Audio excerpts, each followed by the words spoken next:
Dear student, last class में मैं आपको कैपेसिटर के सीरीज पैरेलल कॉम्बिनेशन के कुछ क्वेश्चंस कराना चाहता था, बट मेरा जो वीडियो है वो कुछ एक फ़ोन आने के बाद का बन नहीं पाया और मुझे लग रहा था बनता रहा तो वो मेरा बेकार हो गया उतना वीडियो।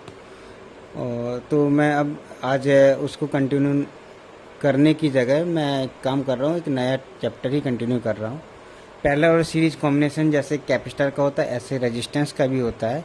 वैसे तो ये सीरीज पैरेलल कॉम्बिनेशन हटा दिया गया है, लेकिन चलो अब हम लोग रेजिस्टेंस के सीरीज पैरेलल भी पढ़ लेंगे, जिससे कि एक पैरेलल सीरीज पैरेलल का कैपेसिटर के लिए प्रैक्टिस अपना हो जाएगा। ठीक है, तो आज हम लोग नया टॉपिक स्टार्ट करने जा रहे हैं, right heading current electricity.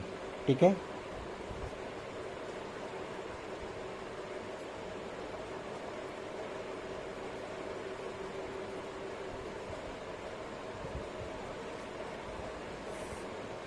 Current electricity. तो देखो, जैसे टॉपिक के नाम से पता चल रहा है कि हमको करंट के बारे में सीखना है। तो सबसे पहले ये सीखना है कि करंट क्या होता है। तो सबसे पहले करंट को डिफाइन करिए, राइट सब हेडिंग करंट।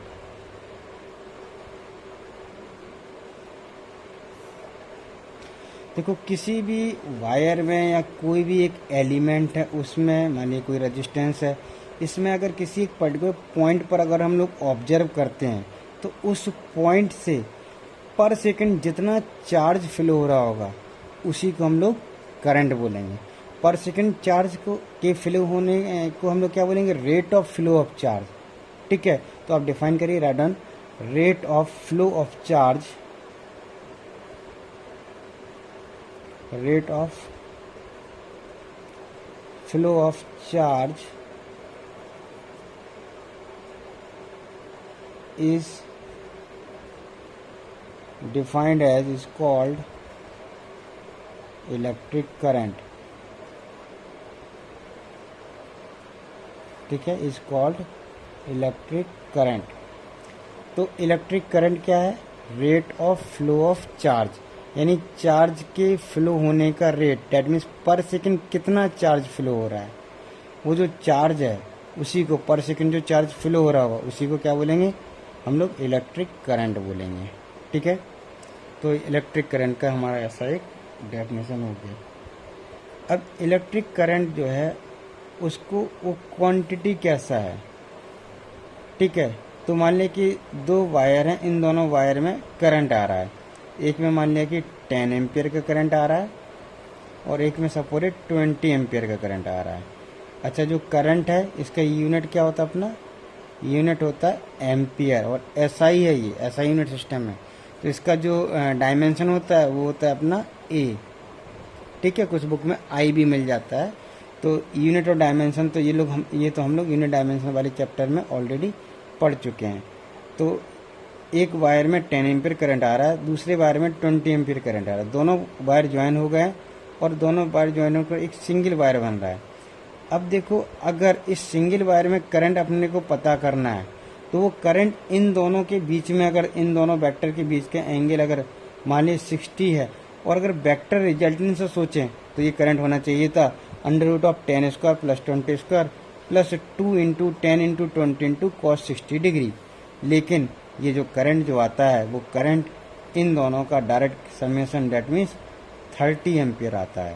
डेट मीन्स यहाँ से ये पता चल रहा है जो करंट है वो वेक्टर क्वांटिटी नहीं है। मतलब करंट को आप स्केलर कंसीडर कर सकते हो, इसमें डायरेक्शन का कोई मैग्नीट्यूड तो है इस क्वांटिटी का, लेकिन इसमें डायरेक्शन का कोई इंपॉर्टेंस नहीं है, इसका डायरेक्शन नहीं है। तो जो हमारा करंट है वो स्केलर क्वांटिटी, वेक्टर क्वांटिटी नहीं है। तो एक स्टार बना के पॉइंट लिख लीजिए, current is a scalar quantity, it is not vector quantity। ठीक है, तो करंट जो है वो स्केलर क्वांटिटी, वेक्टर क्वांटिटी नहीं है। तो ये हो गया अपना करंट के बारे में। लेकिन फिर साइंटिस्ट लोगों ने क्या सोचा कि करंट के हिसाब से करंट जिस डायरेक्शन में फ्लो हो रहा है, क्योंकि फ्लो तो होता है कहीं ना कहीं, जैसे चार्ज मान लीजिए इधर को मूव करते जा रहा था, हम क्या बोलेंगे, इधर को करंट फ्लो हो रहा है। जैसे इस वाले वायर में इस साइड को फ्लो हो रहा था करंट, इसमें यहाँ को हो रहा था, और इस वाले में इस साइड को जा रहा है, मतलब वायर की तरफ जा रहा है। बट हुआ क्या कि ये जो करंट है इन दोनों का डायरेक्ट समेशन हो गया, वेक्टर रिजल्टेंट नहीं हुआ। बट फ्लो तो हो रहा है, डायरेक्शन तो है, तो करंट को हम डायरेक्शन बोल ही नहीं सकते। क्यों? क्योंकि इन दोनों करंट का समेशन ये वाला करंट हो रहा है, एंगल का कोई रोल नहीं आ रहा है। तो करंट को अगर हम लोग स्केलर बोल रहे हैं तो साइंटिस्ट लोगों ने एक जबरदस्ती करके एक टर्म डिफाइन किया करंट डेंसिटी, और बोला कि जो करंट डेंसिटी है वो अपना वेक्टर क्वांटिटी है। ठीक है, तो करंट डेंसिटी एक वेक्टर क्वांटिटी हो गया। इस वेक्टर क्वांटिटी का डायरेक्शन क्या होगा? जैसे मान एक वायर है, इस तरीके से एक वायर है, ठीक है, इसको मोटा एक वायर बना रहा हूँ, इस तरीके से अपना एक वायर है, ठीक है, ऐसा ही पूरा एक मोटा सा वायर है, ये वायर है, ठीक है। इस वायर में अगर इस साइड को करंट जा रहा है, अगर इस साइड को करंट फ्लो हो रहा है, तो ये जो करंट इस वायर में फ्लो हो रहा है, इस करंट के फ्लो होने का रेट, ठीक है, सॉरी, इस वायर में चार्ज के फ्लो होने का रेट, यही करंट होगा। तो ये जो डायरेक्शन ऑफ फ्लो है, इस डायरेक्शन में एक टर्म डिफाइन किया गया जिसको नाम दिया गया करंट डेंसिटी, और इसको जे से रिप्रेजेंट कर दिया गया, और इसको बोला ये वेक्टर क्वांटिटी है।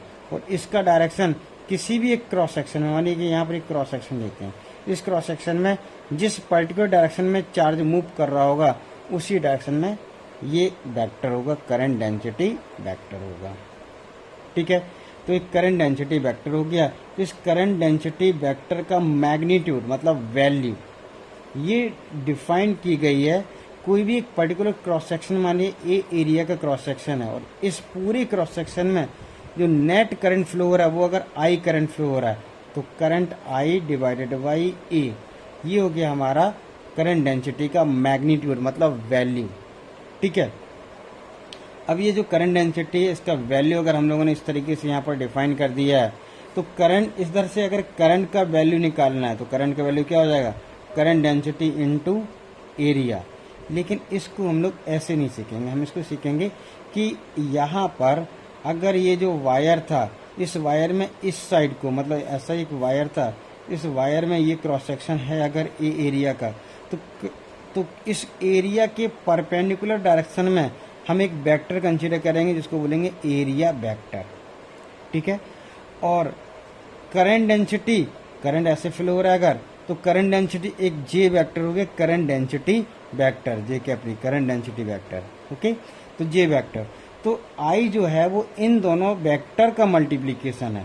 तो आई को, और आई कैसा स्केलर है, यानी ये जो मल्टीप्लीकेशन है, दो वेक्टर का जो आपस में मल्टीप्लीकेशन है वो कैसा रहा होगा? वो रहा होगा स्केलर प्रोडक्ट। ठीक है, यानी कि vector J dot vector A, और देखो जरा यहाँ पर जे और ए, एरिया ए वेक्टर और जे वेक्टर दोनों पैरेलल है, इन दोनों के बीच का एंगल कितना हो गया?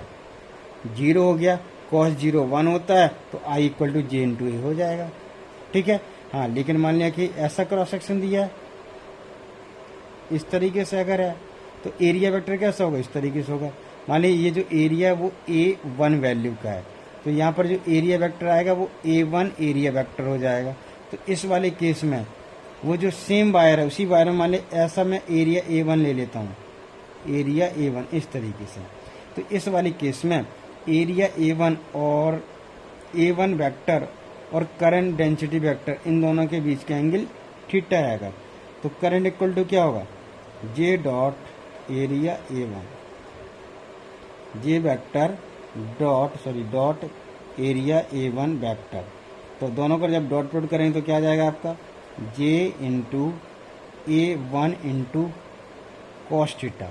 अब देखो, देखने की बात क्या है कि ये जो A1 है, इस A1 का अगर मैं यहाँ प्रोजेक्शन लूँ, इस A1 का अगर मैं प्रोजेक्शन लूँ, इसके परपेंडिकुलर में अगर मैं प्रोजेक्शन लेता हूँ, ठीक है, तो वायर के परपेंडिकुलर में अगर एरिया का मैं प्रोजेक्शन लूँगा तो मेरा A1 का प्रोजेक्शन क्या आएगा? A1 cos थीटा आएगा। यानी ये जो है वो जो अपना वायर है उसके क्रॉस सेक्शन में, मतलब परपेंडिकुलर में जब कट करते हैं उसको क्रॉस सेक्शन एरिया बोलते हैं। तो क्रॉस सेक्शनल एरिया ही हमारा A1 cos थीटा है, जो कि हम बोल सकते हैं कि एरिया A1 का क्रॉस सेक्शनल जो प्लेन है उसमें प्रोजेक्शन भी आप चाहो तो बोल सकते हो। तो A1 cos theta A1 area vector का एक परपेंडिकुलर, यहाँ पर एक प्लेन है अगर, तो उसमें प्रोजेक्शन है। ठीक है, तो ये हो गया अपना प्रोजेक्शन वेक्टर, यानी कि यहाँ पर आप चाहो तो ऐसे लिख सकते हो जे इंटू ए, और ए क्या हो गया, ए हो गया हमारा A1 cos थीटा। ठीक है, मैं यहाँ पर लिख सकता हूँ कि A1 इंटू कॉस थीटा ये किसके इक्वल हो जाएगा, ये ए के इक्वल हो जाएगा, प्रोजेक्शन जो है वो ए के इक्वल आएगा। तो इस तरीके से ये जो डेंसिटी वेक्टर है, करंट डेंसिटी वेक्टर है, इस करंट डेंसिटी वेक्टर से हम लोग करंट को फाइंड आउट कर सकते हैं। अब देखो एक नॉर्मल कंडक्टर ले लेते हैं कि नॉर्मल कंडक्टर में जो करंट है वो कैसे बिहेव कर रहा होगा, किस तरीके से फ्लो हो रहा होगा, थोड़ा सा उसको ऑब्जर्व कर लेते हैं। जैसे एक मान लीजिए एक वायर है और इस वायर को, इसमें थोड़ा सा हल्का सा रेजिस्टेंस है, इसको अगर हम मान लीजिए मैं एक बैटरी से कनेक्ट कर देता हूँ, इस बैटरी के दोनों टर्मिनल का पोटेंशियल डिफरेंस है सपोर्टेड V वोल्ट। तो V वोल्ट की एक बैटरी है, इस बैटरी को हम लोगों ने एक वायर के दोनों टर्मिनल से अटैच किया। अब एक काम करते हैं, ये जो वायर है इसको जूम करके मैग्नीफाइड करके बनाते हैं। अभी जूम पर भी मुझे आना पड़ेगा। ठीक है, तो जूम यहाँ पर हम पहले जूम कर लेते हैं। इसको अगर जूम करते हैं और मैग्नीफाइड करके अगर मैं इस वाले वायर को मैं ऐसा थोड़ा सा मोटा करके बना दे रहा हूँ, तो ये जो वायर है ये तो कंडक्टर वायर है, कंडक्टर का बना हुआ वायर है। तो ये जो कंडक्टर का वायर है इसमें क्या होंगे, बहुत सारे फ्री इलेक्ट्रॉन होंगे, बहुत सारे फ्री इलेक्ट्रॉन होंगे। ये जो फ्री इलेक्ट्रॉन है, ठीक है, इन फ्री इलेक्ट्रॉन का जो एक कंडक्टर है, कंडक्टर में तो फ्री इलेक्ट्रॉन होते हैं, तो इस कंडक्टर के एक टर्मिनल को हम लोगों ने बैटरी से कनेक्ट कर दिया। मैंने क्या कर रहा हूँ, मैं सिर्फ इतने वाले पार्ट को मोटा करके मैग्नीफाइड करके दिखा रहा हूँ, और बोल रहा हूँ बाकी का जो कंडक्टिंग पार्ट है उसको मैं नहीं दिखा रहा, सिर्फ इस वाले वायर को, इस सेक्शन को मैंने थोड़ा सा मोटा करके, मतलब अंदर का देखना है अपने को कि अंदर इलेक्ट्रॉन वगैरह है, भले ही बहुत थिन हो लेकिन कंडक्टर है तो उसमें फ्री इलेक्ट्रॉन तो बहुत सारे होंगे ही होंगे। तो यहाँ पर ये जो वायर इसको हमने जब मैग्नीफाइड किया, तो मैग्नीफाइड करने के बाद में इस कंडक्टर के अंदर जो फ्री इलेक्ट्रॉन्स हैं वो फ्री इलेक्ट्रॉन अपने को, मान लिया कि मैं यहाँ पर आपको ऐसे दिखा रहा हूँ।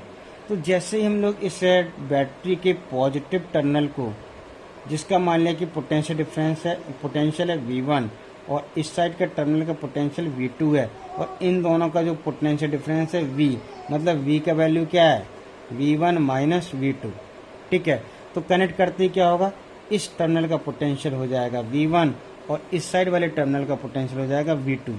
यानी ये जो कंडक्टर है, इस कंडक्टर में इन दोनों के बीच में पोटेंशियल डिफरेंस आ जाएगा। ठीक है, अब ये जो वायर है इसका लेंथ अगर L लेंथ है, तो इन दोनों टर्मिनल के बीच में जो पोटेंशियल डिफरेंस है डेट इज डेल्टा V, उस डेल्टा V को हम लिख सकते हैं इसके अंदर की इलेक्ट्रिक फील्ड, ये पॉजिटिव ये नेगेटिव, तो इलेक्ट्रिक फील्ड किस डायरेक्शन में होगी, इलेक्ट्रिक फील्ड इस डायरेक्शन में होगी।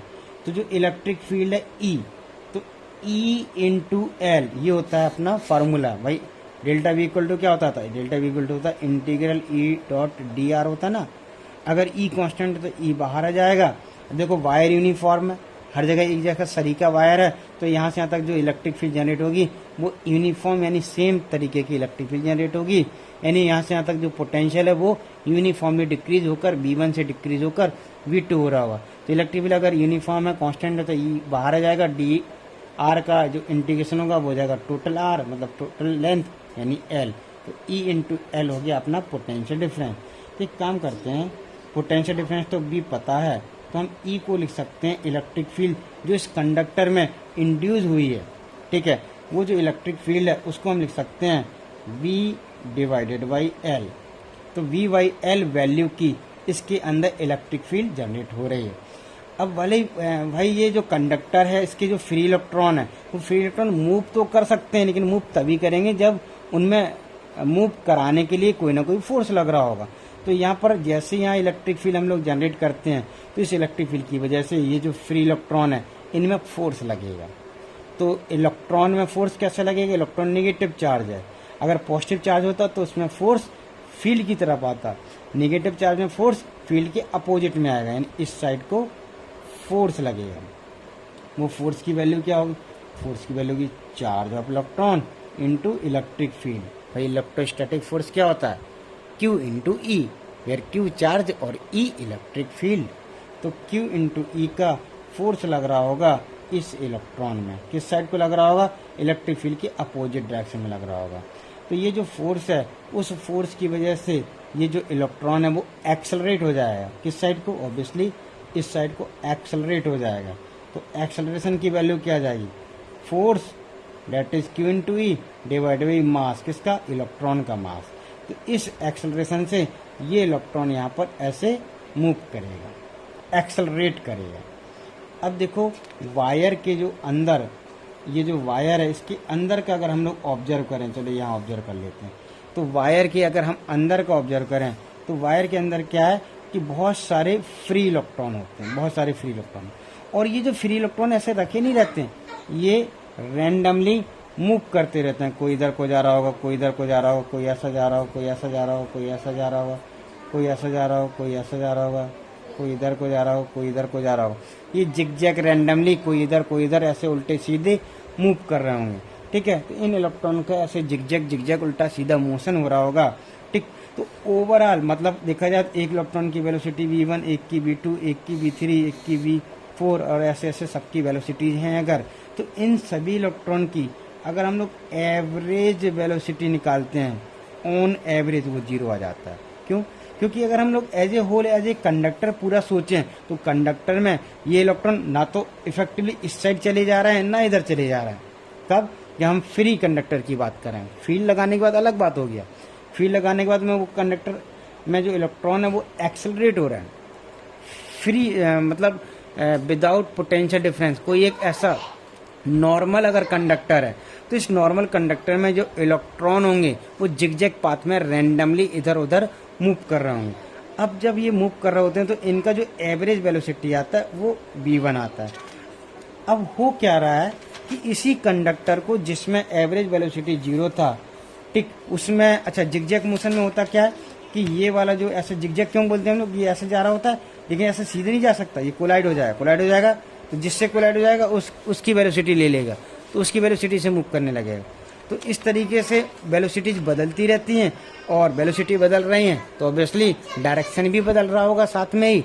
तो मोशन जो इलेक्ट्रॉन का होता है वो जिग-जैग होता है। यानी सिर्फ एक इलेक्ट्रॉन को अगर हम ऑब्जर्व करें तो बोलेंगे यहाँ से चला, मान लिया इधर ऐसे गया, यहाँ टकरा गया किसी और के साथ टकरा गया। तो टकराने के बाद में जिससे टकराया वो अगर इधर को जा रहा था तो अब ये इधर को जाने लगेगा और जिससे टकराया वो इधर को, मतलब वो ऐसे जाने लगेगा।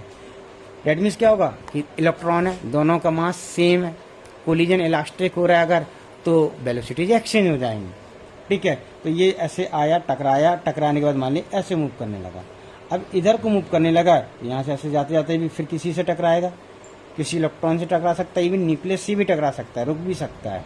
तो यहाँ टकरा गया, टकराने के बाद में फिर से इसने क्या किया, किसी और की वेलोसिटी ले ली, फिर ऐसे मूव किया, फिर टकरा गया। टकराने के बाद में फिर ये क्या होगा कि इसमें फिर से एक दूसरे पार्टिकल से जब ये टकराएगा तो ये दूसरे पार्टिकल की वेलोसिटी, मान लीजिए दूसरे वाले इस साइड को जा रहा था तो ये इधर को चला जाएगा। ठीक है, ये इधर को आ जाएगा। फिर इसका मान लीजिए इस जगह पर एक और कोलिजन हो गया, कोलिजन के बाद में ये कैसा इधर को चला जाएगा। ये एक इलेक्ट्रॉन का मैंने इन 4 पॉइंट में एक फ्री मोशन दिखाया आपका, फ्री। ठीक है, एक इलेक्ट्रॉन का, सिंगल इलेक्ट्रॉन का। और कब दिखाया? जब इलेक्ट्रिक फील्ड नहीं थी, इस वाले अभी इलेक्ट्रिक फील्ड 0 थी, इलेक्ट्रिक फील्ड 0 थी। अब अगर मानिए इलेक्ट्रिक फील्ड हम लोगों ने अप्लाई की, अगर इलेक्ट्रिक फील्ड हम लोग अप्लाई कर देती तो अप्लाई करते ही क्या होगा, ये वाला जो इलेक्ट्रॉन है जब अप्लाई कर रहे हैं तो मैं जब नहीं था तो मैं ऐसे बोल्ड लाइन से डायग्राम बना रहा हूँ, और जब इलेक्ट्रिक फील्ड अप्लाई कर दिया तब मैं डॉटेड करके लाइन बना रहा हूँ। तो अब बताओ क्या होगा, इस इलेक्ट्रॉन में जो ऐसे जा रहा था इसमें एक साथ में इस साइड को एक एक्सेलरेशन भी आ जाएगा, और उस एक्सेलरेशन की वजह से इस वाले पार्टिकल की वेलोसिटी इस साइड को बढ़ने लगेगी। मतलब ये पार्टिकल फिर चार्ज जो है इलेक्ट्रॉन है वो अब ऐसे ना जाकर कैसे जा रहा हो, कुछ ऐसे जा रहा होगा। ठीक है, फिर इसका कोलिजन होगा दूसरे से, तो अब इसको ऐसे जाना था लेकिन इधर को एक्सलेट हो रहा होगा तो ये इधर को ऐसे जाएगा। ठीक है, फिर कोलिजन हो गया तो अब इसको ऐसे जाना था, अब कैसे जाएगा, डॉटेड ये ऐसे जाएगा। ठीक है, फिर कैसे जाएगा, फिर ऐसे जाएगा। ठीक है, क्योंकि एक्सेशन इस साइड को लग रहा है, वो एक्सेशन यहाँ पर रिटार्डेशन में काम कर रहा होगा। फिर इसके बाद में ये ऐसा जाना था पाथ, तो अब ये ऐसा जाएगा। लो ये हो गया फाइनली इधर पहुंच गया। मतलब अगर देखा जाए तो without electric field electron finally यहाँ से चल के यहाँ पहुँचता था, लेकिन इलेक्ट्रिक फील्ड होने की वजह से ये इस जगह ना पहुँचकर इस जगह पहुँच रहा है। मतलब इफेक्टिवली ये जो इलेक्ट्रॉन है ये आगे को शिफ्ट हो जा रहा है, ड्रिफ्ट हो जा रहा है। ठीक है, तो पर सेकंड जितना ड्रिफ्ट हो रहा होगा, पर सेकंड मानिए 1 मीटर ड्रिफ्ट हो रहा है, तो 1 मीटर पर सेकंड का ड्रिफ्ट कहलाएगा। उसी को हम लोग ड्रिफ्ट वेलोसिटी भी बोल देंगे, यानी कि इलेक्ट्रिक फील्ड की डायरेक्शन में इफेक्टिवली। वैसे देखा जाए तो इलेक्ट्रॉन तो पोजीशन बदलता है, लेकिन पोजीशन बदल के आना इधर चाहिए था, बट अभी क्या हो रहा है, वो ड्रिफ्ट हो जा रहा है, मतलब थोड़ा वो आगे चला जा रहा है। और ऐसे हर एक इलेक्ट्रॉन को जिसको जहां जाना चाहिए था, मान ली कोई हो सकता है इलेक्ट्रॉन ऐसे घूम फिर कर इधर आ रहा हो, तो वो ड्रिफ्ट होकर आगे आ जाएगा, हर एक आगे हो जाएगा, यानी हर एक इलेक्ट्रॉन इलेक्ट्रिक फील्ड की डायरेक्शन में ड्रिफ्ट हो जाएगा, यानी शिफ्ट हो जाएगा। ठीक है, तो पर सेकंड कितना शिफ्ट हो रहा है उस वैल्यू को अगर कैलकुलेट कर लेते हैं तो उसी को हम लोग ड्रिफ्ट वेलोसिटी भी बोल देंगे कि पर सेकंड इतना ड्रिफ्ट हो गया। ठीक है, अब देखो अगर मैं हर एक इलेक्ट्रॉन की वेलोसिटी एक कोलिजन के बाद सोचूं, जस्ट आफ्टर वन कोलिजन, तो मान ली पहला वाला जो इलेक्ट्रॉन था उसकी वेलोसिटी शुरुआत में थी सपोर्टेड v1, तो एक कोलिजन सपोर्टेड t1 टाइम के बाद में उसका कोलिजन हो रहा है। ठीक है, तो उसकी जो वेलोसिटी हो जाएगी वो हो जाएगी v, जैसे पहला पार्टिकल है तो 1 की बात कर देता हूँ v1, तो v1 की वेलोसिटी v1 मान लीजिए डैश हो रहा है, तो v1 डैश इक्वल टू क्या होगा, initial velocity v1 plus a into time पहले वाले का। ये टाइम कौन सा है, पहले वाला ऐसा चला और कोलिजन हो गया, तो दो कोलिजन के बीच का टाइम पहले वाले पार्टिकल के लिए अगर ये टाइम t1 है, ठीक है, तो ये अपना जो फाइनल वेलोसिटी होगा, चलो वेक्टर में लिखना है तो इन तीनों को वेक्टर में लगा दीजिए, तो ये फाइनल वेलोसिटी हो गया। ठीक है, v किसका, 1 का, v1 dash. Similarly second particle की एक कोलिजन के बाद जो वेलोसिटी होगी वो चेंज हो जाएगी, किसकी वजह से, इलेक्ट्रिक फील्ड की वजह से, एक्सेलरेशन की वजह से। ठीक है, तो वेलोसिटी चेंज हो जाएगी, तो उस चेंज वेलोसिटी को अगर कैलकुलेट करना है तो वो हो जाएगा आपका velocity v2 plus acceleration a into time t2। ठीक है, ये t2 किसका है, सेकेंड पार्टिकल का दो कोलिजन के बीच का टाइम ड्यूरेशन, और ये टाइम ड्यूरेशन हर दो पार्टिकल के जो होंगे वो इक्वल नहीं होंगे, अलग अलग होंगे। और अगला पार्टिकल लूँ मैं थर्ड पार्टिकल, तो थर्ड पार्टिकल की कोलिजन के बाद जो वेलोसिटी होगी डेट इज v3, वो हो जाएगी वेक्टर a प्लस, सॉरी यहाँ प्लस आएगा, u प्लस at, तो initial velocity v3 plus a into time of collision of third. ठीक है, ओके। तो अब देखो अगर मैं हर एक पार्टिकल का ऑन एवरेज वेलोसिटी कैलकुलेट करता हूँ, चलो ऐसे n है तो लास्ट वाले का vn डैश कर देता हूँ, जो कि हो जाएगा आपका vn प्लस a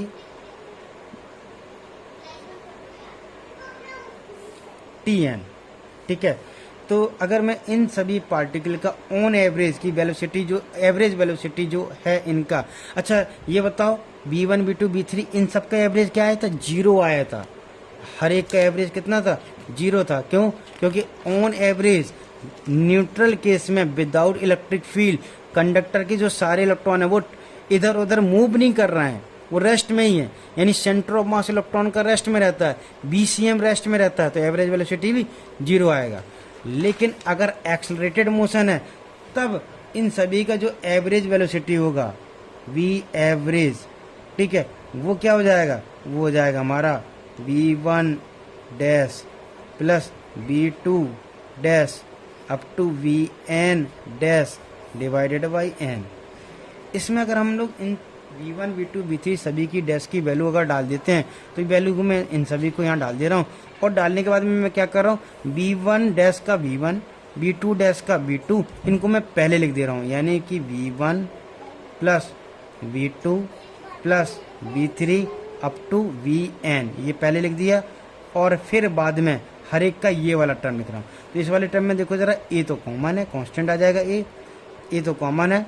अच्छा, ए का डायरेक्शन इलेक्ट्रिक फील्ड के अपोजिट में, ये ध्यान रखना है, ओके। ए का डायरेक्शन किस साइड को आया था, इलेक्ट्रिक फील्ड इधर को थी, तो ए अपोजिट में आया था, इस बात का ध्यान रखना, ठीक। तो हम लोग मैग्नीट्यूड निकाल लेंगे। अभी क्या है, वैल्यू डायरेक्शन तो पता ही है, मैग्नीट्यूड निकाल लेंगे।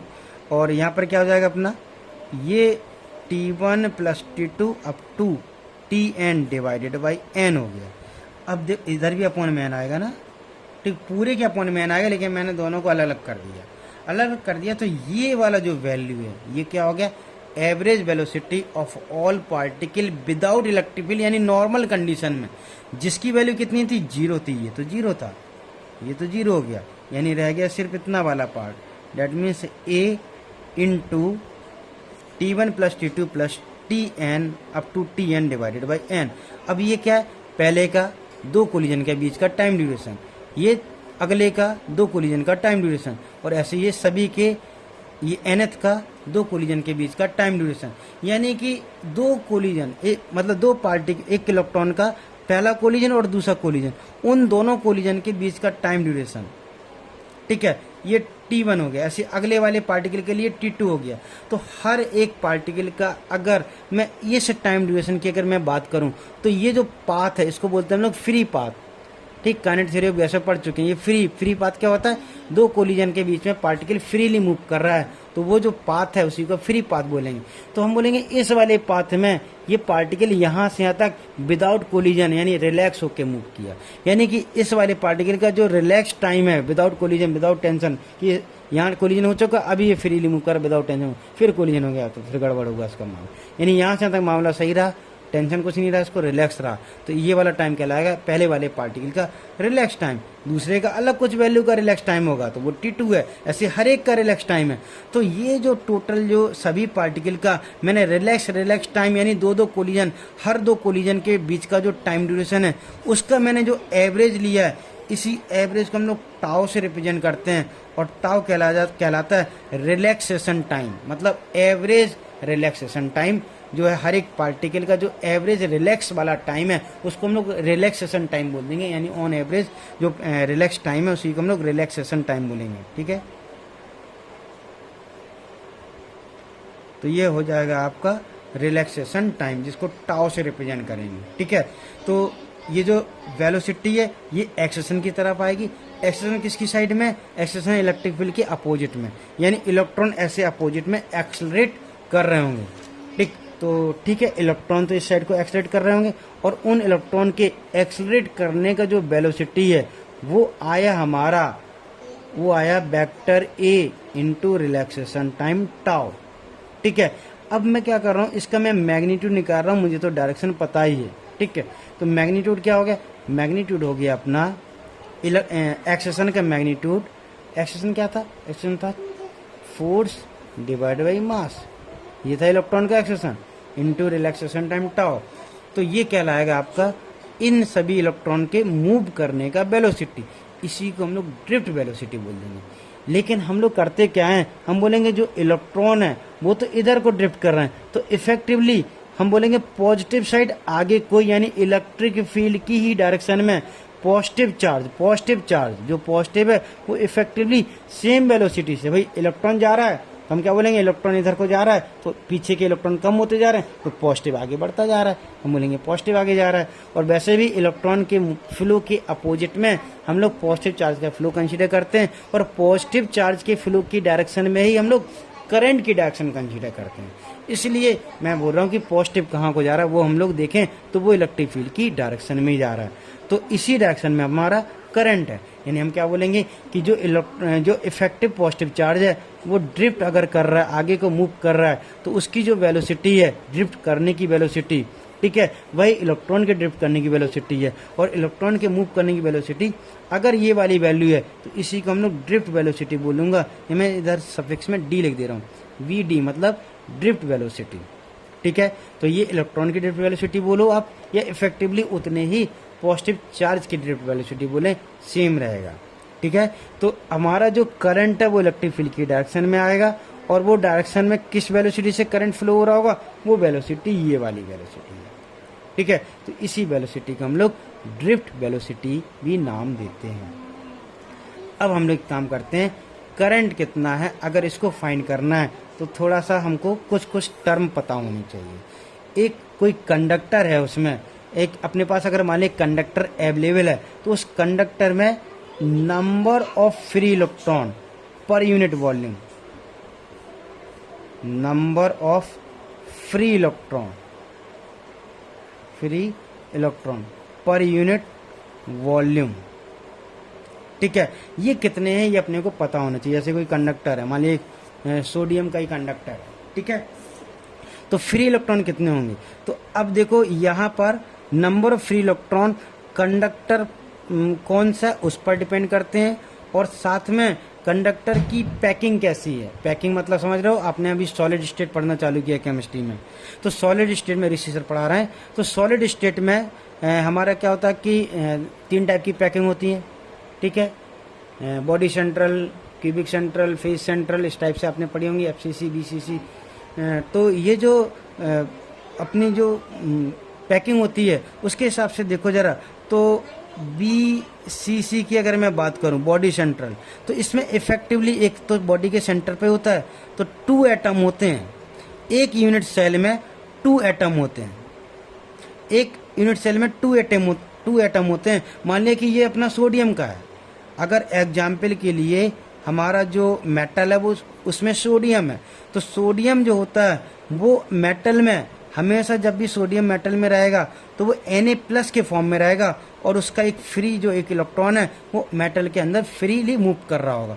तो ये Na+ कहाँ होगा, यही लेटेस्ट में होगा, ठीक है, यानी Na+ जो है वही बीसीसी पैकिंग कर रहा होगा। डेट मीन्स हम बोलेंगे कि एक यूनिट सेल में जिसका वॉल्यूम अपने को पता होता है, उसका अगर साइड लेंथ a है तो वॉल्यूम हो गया AQ, a और रेडियस ऑफ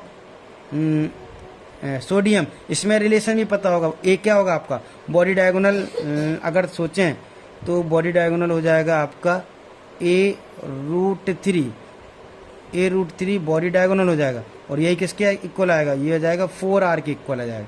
यानी रेडियस और a में रिलेशन ये अपने को पता है ऑलरेडी।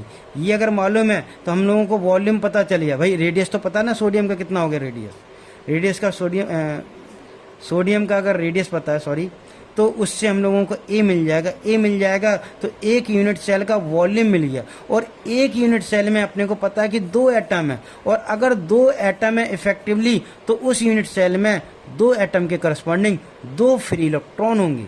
यानी कि यहाँ पर number of free electron per unit volume अगर मैं बोलूँ तो नंबर ऑफ फ्री इलेक्ट्रॉन 2 है, कितने वॉल्यूम में, A³ में। तो ये हो गया अपना 2/A³, ये हो गया अपना number of free electron per unit volume, जो कि ऑब्वियसली सोडियम के लिए अलग आएगा, ठीक है, कॉपर लेंगे तो अलग आएगा। कॉपर में होता क्या है, कॉपर ये Cu2+ बनाता है, यानी कि एक ही कॉपर के एटम से 2 इलेक्ट्रॉन निकलते हैं। अब अगर वही कॉपर बीसीसी पैकिंग में है, ठीक है, तो एक यूनिट सेल में 2 कॉपर के एटम होंगे, और 2 एटम के करस्पॉन्डिंग 2 यानी 4 इलेक्ट्रॉन निकल गए होंगे, यानी 4/A³ आएगा। और मान ली वही पैकिंग बीसीसी ना होकर एफसीसी पैकिंग है, तब तो यहाँ पर नंबर ऑफ एटम बदल जाते हैं आपके, ठीक है। तो उसके हिसाब से जितने भी हो रहे होंगे, एफसीसी में कितने होते हैं, 4 होते हैं आई थिंक ना, फेस कितने, 6 फेस होते हैं, तो 6 का हाफ कर दो, 6/2 ऐसे होता ना, आधा फेस सेंटर पर आधा आता है, तो 6/2 इंटू 1/2 इंटू 6, 3 तो यही हो गए अपने, ठीक है। और कॉर्नर पर का कंट्रीब्यूशन एक उसका मान लो तो 4 होते हैं, तो यहाँ पर क्या हो जाएगा, 4 हो जाएगा। तो सोडियम के लिए 4/A³ आएगा। लेकिन वही एफसीसी पैकिंग अगर कॉपर की है तो यहाँ पर हो जाएगा अपना 4 × 2 8/A³ आएगा। That means number of free electron copper में अलग होंगे, सोडियम में अलग होंगे, सब में अलग होंगे। तो एक टर्म है n, स्मॉल n, जो कि क्या है, number of free electron per unit volume, यानी यूनिट वॉल्यूम में n फ्री इलेक्ट्रॉन कितने हैं उसको हम लोगों ने n डिफाइन किया। इसको रट के रखो, ये n कई बार काम में आएगा। n क्या है, number of free electron per unit volume, chemistry का टर्म है, लेकिन फिजिक्स में भी, करंट इलेक्ट्रिसिटी में कई बार काम में आएगा, हमारे इस वाले चैप्टर में काम में आने वाला है। इवन जब आप सेमीकंडक्टर वगैरह पढ़ेंगे, ठीक है, वहाँ भी काम में आने वाला है, ठीक है। DJTP सर ये जो अपना अभी चल रहा है फ्लूइड, इसके बाद में वही सेमीकंडक्टर पढ़ाएंगे तो उसमें भी ये वाला टर्म काम आएगा, ठीक है। फिलहाल वो जिस तरीके से एक्सप्लेन करें उसको समझ लेना, ओके, और उसी तरीके से आप समझ आगे पूरा चैप्टर कंप्लीट कर लेना। लेकिन ये जो टर्म है ये अपने को काम आने वाला है, यही कहलाता है number of free electron per unit volume. तो एक ये टर्म डिफाइन किया हम लोगों ने, ठीक है। ये अगर डिफाइन कर दिया है तो बस इसी के डिफाइन करते ही हम लोग करंट की वैल्यू निकाल सकते हैं। अब यहाँ पर ऐसा सोचो कि इफेक्टिवली सपोर्टेड पॉजिटिव चार्ज इधर को मूव कर रहा है, किस वेलोसिटी से मूव कर रहा है, वी डी वेलोसिटी से मूव कर रहा है। तो मैं एक यहाँ पर पर्टिकुलर एक क्रॉस सेक्शन ऐसे कंसीडर कर रहा हूँ, यहाँ पर ऐसे कंसीडर कर रहा हूँ, यानी एक क्रॉस सेक्शन है, एक कोई क्रॉस सेक्शन ले रहा हूँ ए वैल्यू का। तो मैं बोलूँगा कि 1 सेकेंड में यहाँ से इस वाले एरिया से कितने इलेक्ट्रॉन पास हो गए, उससे हम लोग चार्ज पर सेकेंड निकाल लेंगे। भाई करंट क्या होता है, करंट होता है charge passing through a particular point, a particular cross section per unit time, ठीक है। चार्ज पर second, rate of flow of charge D Q by D T, ये होता है अपना D Q by D T जो होता है वो होता है हमारा करंट। तो D Q by D T निकालने के लिए डी टी को यानी टाइम ड्यूरेशन को 1 सेकेंड ले लेंगे। तो 1 सेकेंड में कितना क्यू यहाँ से पास हो रहा है, हम बोलेंगे मान लिया कि यहाँ पर अभी अभी एक इलेक्ट्रॉन जस्ट निकला होगा, तो 1 सेकेंड में कोई ना कोई यहाँ पीछे वाला इलेक्ट्रॉन, ये वाला इलेक्ट्रॉन अगर इधर पहुंच रहा है, ठीक है, तो 1 सेकेंड में ये इलेक्ट्रॉन यहाँ से यहाँ मूव कर गया। तो ये लास्ट वाले इलेक्ट्रॉन यहाँ मूव किया, तो बोलेंगे इसके आगे वाले तो मूव करके और आगे निकल गए होंगे।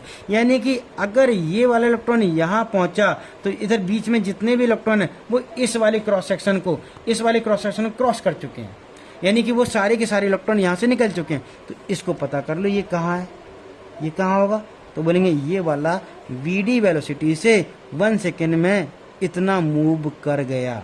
ये अगर x मूव कर गया कितनी वेलोसिटी से, बी डी वेलोसिटी से कितने टाइम में, 1 सेकेंड में, तो ये x की वैल्यू हो गई है वेलोसिटी इनटू टाइम। तो x अगर मूव कर गया है तो हम बोलेंगे यहाँ के आगे वाले इतने ये सभी जो इलेक्ट्रॉन है, ठीक है, ये सभी इलेक्ट्रॉन के करस्पॉन्डिंग पॉजिटिव चार्ज आगे मूव कर जाएगा। यानी आगे जो चार्ज इस वाले क्रॉस सेक्शन से जो चार्ज निकल रहा होगा वो यहाँ वाले जितने भी फ्री इलेक्ट्रॉन है सबकी वजह से निकल रहा होगा। तो अगर क्रॉस सेक्शन एरिया ए है और ये वाला लेंथ अगर x है, तो बताओ इस वाले पार्ट का जो वॉल्यूम है वो वॉल्यूम कितना होगा, वॉल्यूम हो जाएगा length of part that is x into cross section area A, ये हो गया वॉल्यूम। अब उस पर्टिकुलर वॉल्यूम में कितने फ्री इलेक्ट्रॉन है, तो हम लोग एक टर्म ऑलरेडी डिफाइन कर चुके हैं स्मॉल एन, जो कि क्या था, number of free electron per unit volume. तो स्मॉल एन का अगर मैं इसमें मल्टीप्लाई कर देता हूँ स्मॉल एन का, तो एन क्या है, number of free electron per unit volume. Unit volume में एन फ्री इलेक्ट्रॉन है, तो इतने वॉल्यूम में कितना होगा, मल्टीप्लाई बाय ये वाला वॉल्यूम।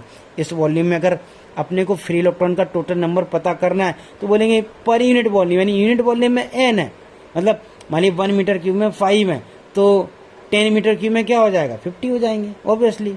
भाई 1 मीटर क्यूब में अगर 5 फ्री इलेक्ट्रॉन है तो 10 मीटर क्यूब में कितने हो जाएंगे, 50 हो जाएंगे, यानी इसका मल्टीप्लाई कर दी। तो ये हो गया अपने टोटल नंबर ऑफ इलेक्ट्रॉन जो कि इतने एरिया में थे, यहाँ से यहाँ तक थे और वो क्रॉस कर गए। तो जितने इलेक्ट्रॉन क्रॉस कर गए उन सभी इलेक्ट्रॉन की वजह से उन सभी इलेक्ट्रॉन का चार्ज क्रॉस कर गया। तो एक इलेक्ट्रॉन का चार्ज स्मॉल ई होता है, तो इतने सारे इलेक्ट्रॉन का चार्ज कितना हो जाएगा, इनटू ई, यानी इतना चार्ज 1 सेकेंड में वहां से क्रॉस कर गया। तो 1 सेकेंड में जो चार्ज क्रॉस कर रहा होता है उसी को तो हम लोग क्या बोलते हैं, करंट। करंट क्या होता है, चार्ज पर सेकेंड, ये करंट होता है अपना, ठीक है। यानी 1 सेकेंड में जो चार्ज क्रॉस कर रहा है, जो चार्ज फ्लो हो रहा है, उसी चार्ज को हम लोग चार्ज पर सेकेंड बोलेंगे और वही हमारा करंट कहलाएगा। यानी करंट इक्वल टू हो गया E into N into x into A, जहाँ पर जो x है वो length covered by last charge particle है इन 1 सेकेंड, ठीक है। और x की वैल्यू हम लोग ऑलरेडी निकाल चुके हैं, जो कि कितना आया था, x का वैल्यू आया था हमारा V D into 1, V D हो गया सिर्फ, और ये वाला एरिया को ऐसी एरिया ए लिख रहने दीजिए आप, ठीक है। तो यहाँ पर हम बोल सकते हैं कि जो हमारा जो करंट है वो करंट हो गया E into N into A into V D. तो एक करंट का हमारा एक ड्रिफ्ट वैल्यू के टर्म ड्रिफ्ट वेलोसिटी के टर्म में एक फार्मूला हो गया, ड्रिफ्ट वेलोसिटी के टर्म में, ठीक है। सिमिलरली अगर मैं इस ड्रिफ्ट वेलोसिटी की वैल्यू डाल दूं तो भी करंट का एक नया फार्मूला मिल जाएगा। बताओ क्या मिलेगा, E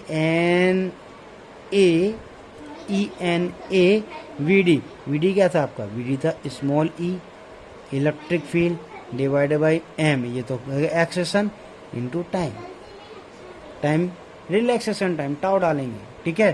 तो अब देखो जरा, ये हो गया e square n into A into relaxation time tau divided by m, और यहाँ पर लेके आ गया मैं इलेक्ट्रिक फील्ड को।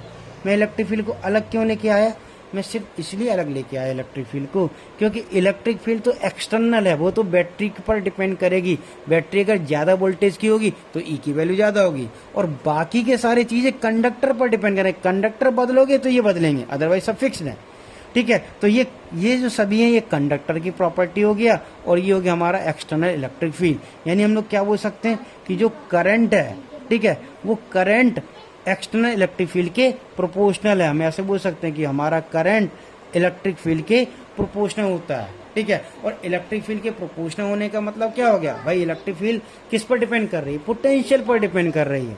यानी कि जो कंडक्टर है उसके दोनों टर्मिनल में जो पोटेंशियल डिफरेंस है वो अगर ज़्यादा तो इलेक्ट्रिक फील्ड ज़्यादा, इलेक्ट्रिक फील्ड ज़्यादा तो करंट ज़्यादा, यानी करंट पोटेंशियल डिफरेंस पर के प्रोपोर्शनल हो गया। और यही ओम्स ने बताया था, ओम्स ने क्या बताया था, current is proportional to potential difference, और जो प्रोपोर्शनलिटी कांस्टेंट है उसी को उन्होंने नाम दे दिया था रेजिस्टेंस। तो अभी थोड़ी देर में हम लोग रेजिस्टेंस भी आसानी से डिफाइन कर लेंगे जब हम लोग ई की वैल्यू डालेंगे। चलो डिफाइन पहले रेजिस्टेंस ही कर ही लेते हैं, ओके। वैसे मैं एक और यहाँ पर इंपॉर्टेंट चीज़ डिफाइन करने जा रहा हूँ, और वही बेसिकली साइंटिस्ट लोगों ने सबसे पहले वही डिफाइन किया और उल्टा करके बाकी की चीज़ें लेके आए, ठीक है। हम लोग जो डिफाइंड हो चुके थे, जो हमारे डेली लाइफ में ज़्यादा यूज में आते हैं, हम वहाँ से लेके आए हैं, और यहाँ पर रियल में कुछ उल्टा है। तो जो रियल है वो मैं बाद में बता रहा हूँ, पहले जो हम लोग नॉर्मली सीखते रहते हैं उसमें जाते हैं। तो ई को मैं क्या लिख सकता हूँ, इलेक्ट्रिक फील्ड को।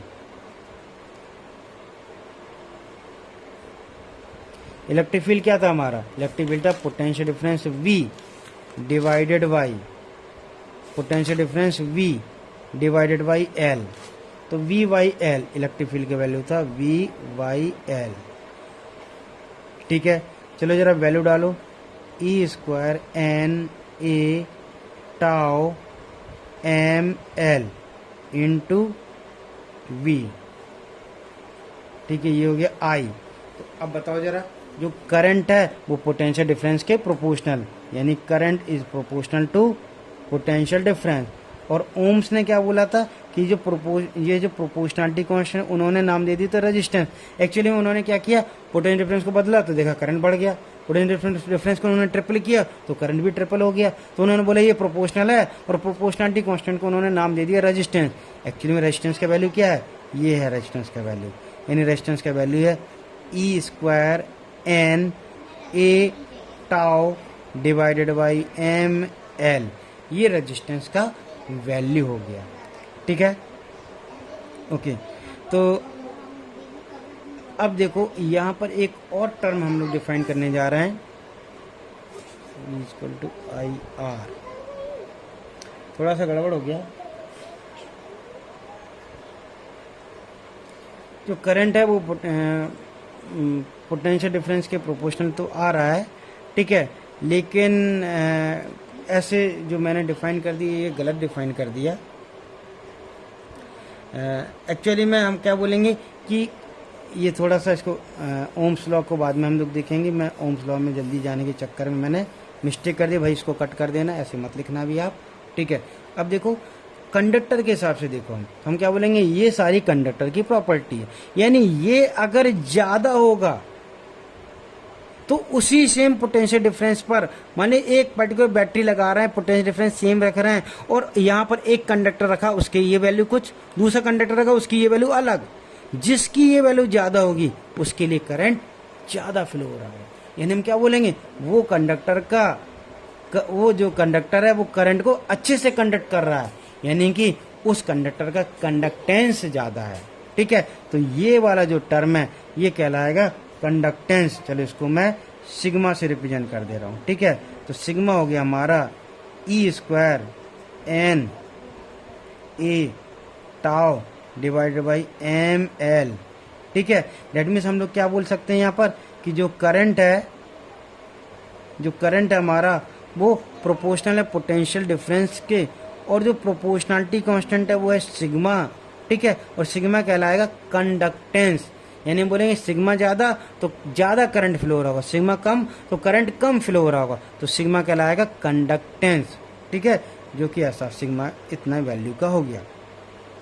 अब देखो एक्चुअली में कंडक्टेंस डिफाइन होने के बाद में रेजिस्टेंस डिफाइन करने की ज़रूरत थी नहीं, मतलब डिफाइन सारी चीज़ें ऐसे ही करनी चाहिए।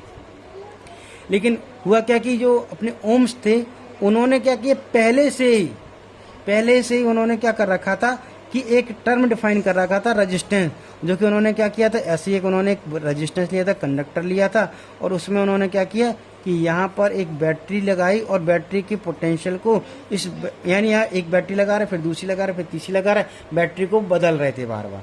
यानी बैटरी को बदलेंगे तो पोटेंशियल डिफरेंस बदलेगा, तो पोटेंशियल डिफरेंस बदलने पर बार बार कभी कोई V1 कभी V2 कभी V3 कभी V4, तो अलग अलग पोटेंशियल डिफरेंस होने पर, पोटेंशियल डिफरेंस बदलने पर, बहुत सारी अलग अलग बैटरी होने पर ये वैल्यू अगर बार बार बदल रही है तो इस वैल्यू के कंटिन्यूसली बदलने पर क्या होगा, करंट भी बदलेगा। तो उन्होंने एक पैटर्न ऑब्जर्व किया कि जो करंट है और पोटेंशियल है ये दोनों एक दूसरे के प्रोपोर्शनल आ रहे हैं, ठीक है। और बाई चांस उन्होंने बाई लक कर क्या दिया कि उन्होंने वाई एक्सिस पर पोटेंशियल रखा और एक्स एक्सिस पर करंट रखा, तो जो ग्राफ आया कुछ ऐसा स्ट्रेट लाइन ग्राफ मिला इनको अलग अलग वैल्यू पर, यानी वी की अलग अलग वैल्यू पर अलग अलग करंट मिले, और इसका इन्होंने करंट वर्सेस इसका ग्राफ प्लॉट कर दिया। और इन्होंने बोला कि हमारा जो पोटेंशियल है वो किसके प्रोपोर्शनल आ रहा है, करंट के प्रोपोर्शनल आ रहा है। करंट बढ़ रहा है तो पोटेंशियल डिफरेंस बढ़ रहा है, करंट कम हो रहा है तो पोटेंशियल डिफरेंस कम हो रहा है। बेसिकली उन्होंने ये जो बैटरी है इस बैटरी को ना बदलकर यहाँ पर उन्होंने एक रियोस्टर लगा रखा था। रियोस्टर समझ अभी आप पढ़ोगे बाद में। रियोस्टर का एक वेरिएबल रेजिस्टेंस होता है जिसको आगे पीछे सरकाने पर क्या होता है कि रेजिस्टेंस बदलता है, उससे क्या होगा कि ये जो करंट है ये बदलेगा। करंट बदलेगा तो इन दोनों टर्मिनल, ये जो दो टर्मिनल है इन दोनों के बीच का जो पोटेंशियल डिफरेंस है डेल्टा वी वो बदलेगा। तो कंडक्टर के दोनों टर्मिनल के बीच का पोटेंशियल डिफरेंस उन्होंने वाई एक्सिस पर लिखा, डेल्टा वी वाई एक्सिस पर रखा और करंट को एक्स एक्सिस पर रखा और एक ग्राफ प्लॉट किया। तो बोला जो पोटेंशियल डिफरेंस है अक्रॉस कंडक्टर वो करंट के प्रोपोर्शनल होगा। तो उसी प्रोपोर्शनलिटी कांस्टेंट को उन्होंने नाम दे दिया रेजिस्टेंस, यानी ओम्स ने क्या नाम दिया, किस तरीके से नाम दिया, V इक्वल टू उन्होंने बोला कि R इंटू आई, तो R हो गया उनका प्रोपोर्शनलिटी कांस्टेंट। ये सब कुछ ओम्स ने दिया था।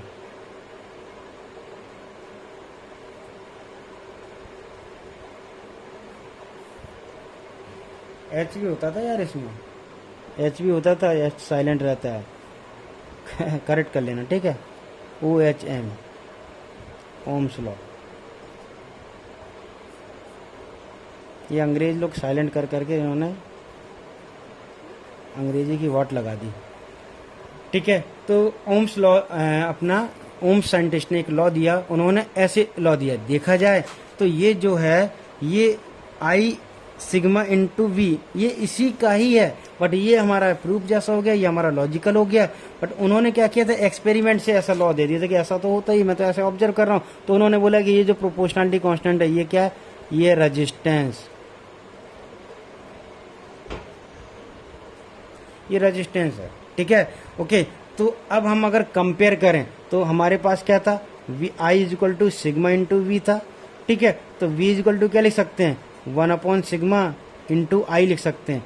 यानी हम लोग क्या लिख सकते हैं कि जो रेजिस्टेंस ओम्स ने जो बताया था पहले से एक्सपेरिमेंट करके, वो हमारे प्रैक्टिकल जो थियोरिटिकल हमारे पास जो कंसेप्ट आ रहा उसके हिसाब से 1 सिग्मा है। यहाँ पर सिग्मा हमारा क्या है, कंडक्टेंस, और रेजिस्टेंस आर था, जो कि ओम्स लॉ ओम्स साइंटिस्ट ने रेजिस्टेंस डिफाइन किया था, ठीक है। और उन्होंने रेजिस्टेंस की यूनिट भी ओम अपने नाम से यूनिट भी वगैरह उस समय चली आ रही थी, मतलब ये पहले ही ओम्स वगैरह ओम्स लॉ पहले आ चुका था, उन्होंने रेजिस्टेंस वगैरह पहले ही बता दिया था, और फिर बाद में हम लोगों ने ये कंडक्टेंस वगैरह सीखा, ठीक है। तो हमारे पास एक रिलेशन आ गया कि ये जो हमारा रेजिस्टेंस है वो गया 1 कंडक्टेंस, ठीक है।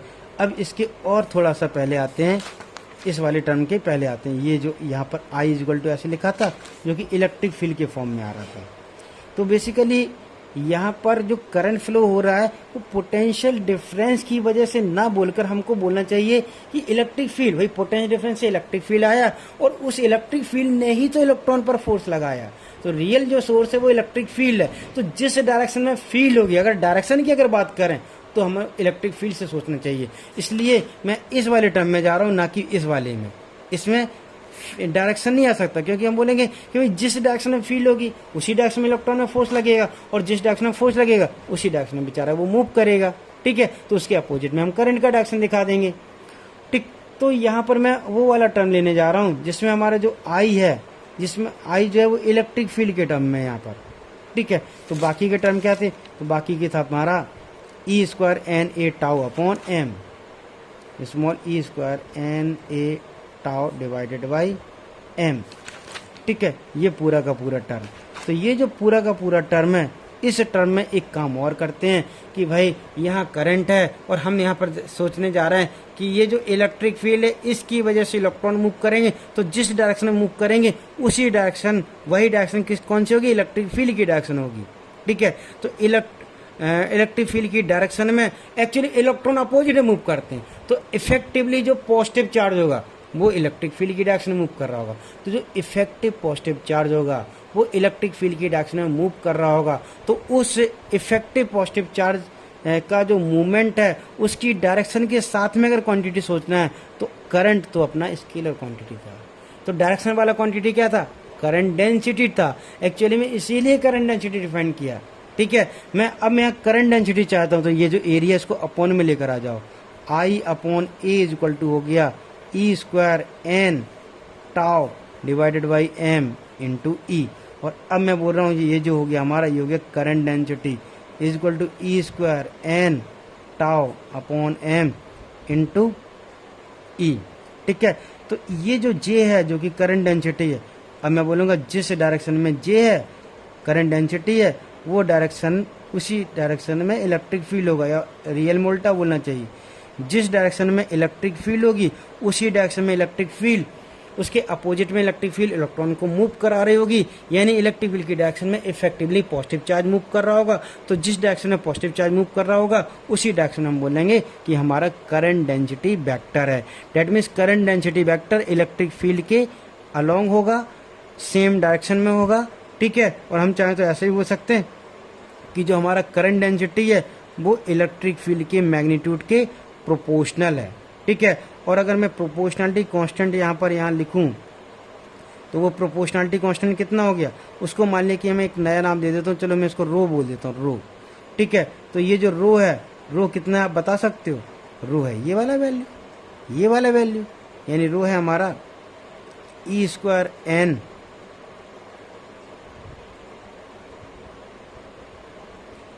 कुछ और दे देते हैं ना,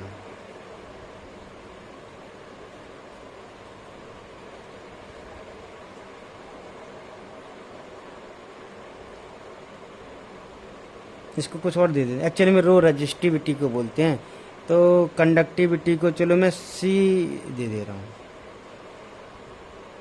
ठीक है, सी नाम दे रहा हूँ। तो जो सी है हमारा सी, ठीक, वो हो गया हमारा e square n tau divided by m. तो इसी प्रोपोर्शनलिटी कांस्टेंट को हम लोग नाम देंगे कंडक्टिविटी। ठीक है, कैसे भाई? इलेक्ट्रिक फील्ड ज़्यादा तब तो ये ज़्यादा होना है, लेकिन ये वाला जो टर्म है ये कंडक्टर पर डिपेंड कर रहा है। कंडक्टर अगर अच्छी क्वालिटी का होगा जिसमें फ्री इलेक्ट्रॉन बहुत ज़्यादा होंगे तो उसकी कंडक्टिविटी ज़्यादा होगी। ठीक है, तो ये कहलाएगा आपका कंडक्टिविटी। कंडक्टिविटी, ठीक है, यानी कंडक्टिविटी की वैल्यू हो गई हमारी e square n into tau divided by m.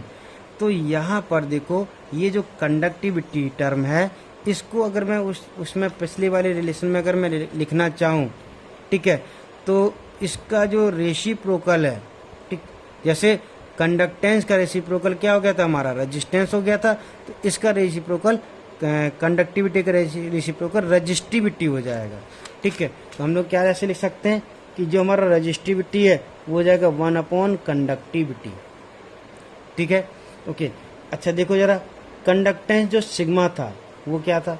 तो सिग्मा था हमारा, ये वाली वैल्यू तो सब कुछ थी ही थी, ठीक है, और साथ में था ए और एल, ये है, ठीक है। तो ए और एल को मैं अलग लिख दे रहा हूँ और बाकी की चीज़ों को मैं एक साथ लिखना चाह रहा हूँ।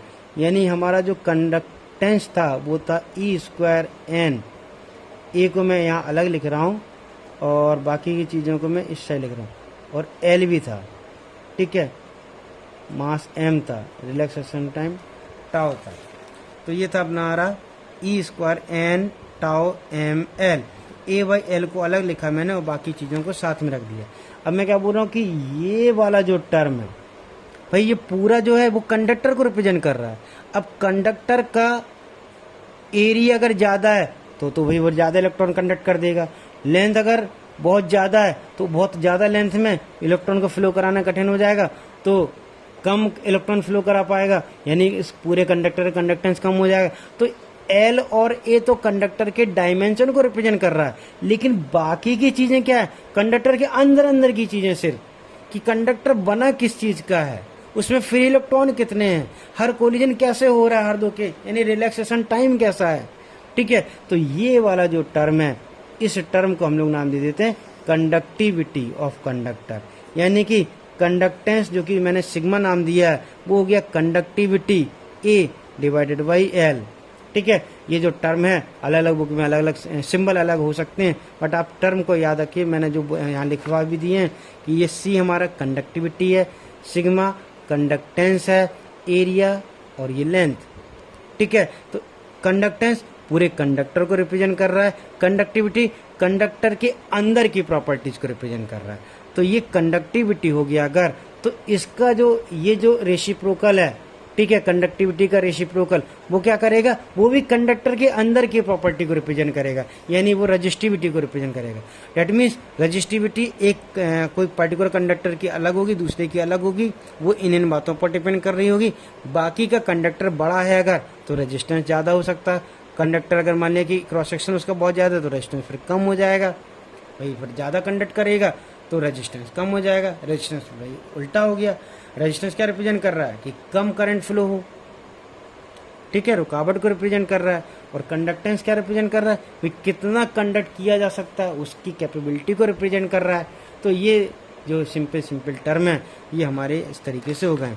तो रियल में सबसे पहले साइंटिस्ट लोगों ने इस तरीके से अपना ये जो जे है वेक्टर क्वांटिटी, उससे उन लोगों ने इलेक्ट्रिक फील्ड के हिसाब से जे को रिलेट किया। यानी क्या बोला कि जो हमारा जे वेक्टर होगा वो इलेक्ट्रिक फील्ड के प्रोपोर्शनल होगा। वेक्टर फॉर्म में भी एक बार लिख दो आप, चलो यहीं लिख देता हूँ मैं कि जो जे वेक्टर होगा वो इलेक्ट्रिक फील्ड के प्रोपोर्शनल होगा, और जे का जो मैग्नीट्यूड होगा वो भी इलेक्ट्रिक फील्ड के प्रोपोर्शनल होगा। प्रोपोर्शनलिटी कांस्टेंट को हम लोग सिर्फ कंडक्टर की प्रॉपर्टी बोलेंगे, उसको हम लोग कंडक्टिविटी ऑफ कंडक्टर बोल देंगे, ठीक है, ओके। और पूरे कंडक्टर की प्रॉपर्टीज अगर सोचना है तो वो हो जाएगा हमारा सिग्मा। सिग्मा कहलाएगा आपका कंडक्टेंस, ठीक है, यहाँ लिख देना आप साइड में, सिग्मा कहलाएगा अपना कंडक्टेंस, ठीक है, कंडक्टेंस ऑफ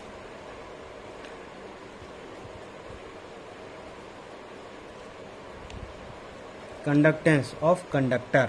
तो सिग्मा हो गया कंडक्टेंस ऑफ कंडक्टर, इसका रेसिप्रोकल हो गया हमारा रेजिस्टेंस ऑफ कंडक्टर, ठीक है, ये ओम्स ने बताया था एक्चुअली में, तो ये इसका रेसिप्रोकल हो गया, ठीक है। फिर अगर हम लोग कंडक्टर के अंदर की बातें करें, सिर्फ कंडक्टर की प्रॉपर्टी सोचें, सिर्फ कंडक्टर की डायमेंशन को हटाकर, तो वो हो जाएगा हमारा कंडक्टिविटी, जिसको हमने सी से रिप्रेजेंट किया, उसका रेसिप्रोकल रजिस्टिविटी हो गया, ठीक है, ओके।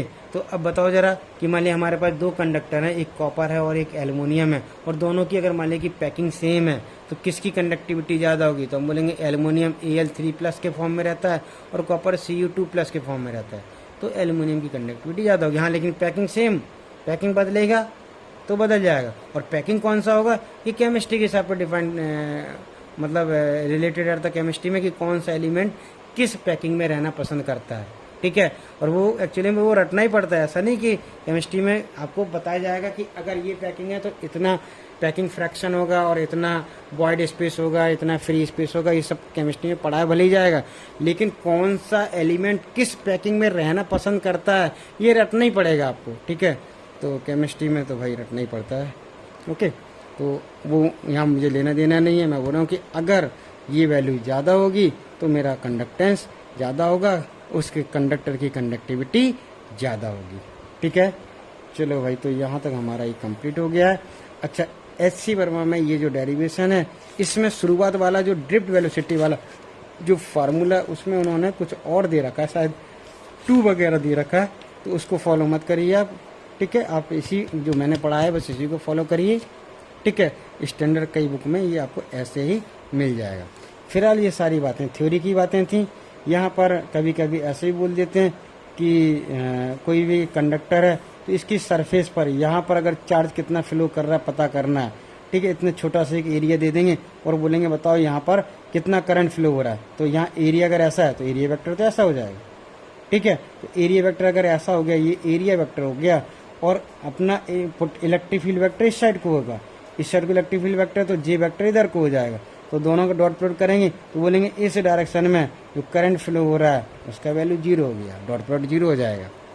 ठीक है, ओके। तो कभी कभी ऐसे वायर जब टर्न हो रहा होता है तो टर्निंग वाले पार्ट में एंगल वेंगल दे देते हैं, आपको जे का डायरेक्शन दे देते हैं, तो वहाँ से हमको पूछा जाता है कि करंट कितना फ्लो हो रहा है, तो हम आसानी से कैलकुलेट कर लेंगे। ठीक है, ओके।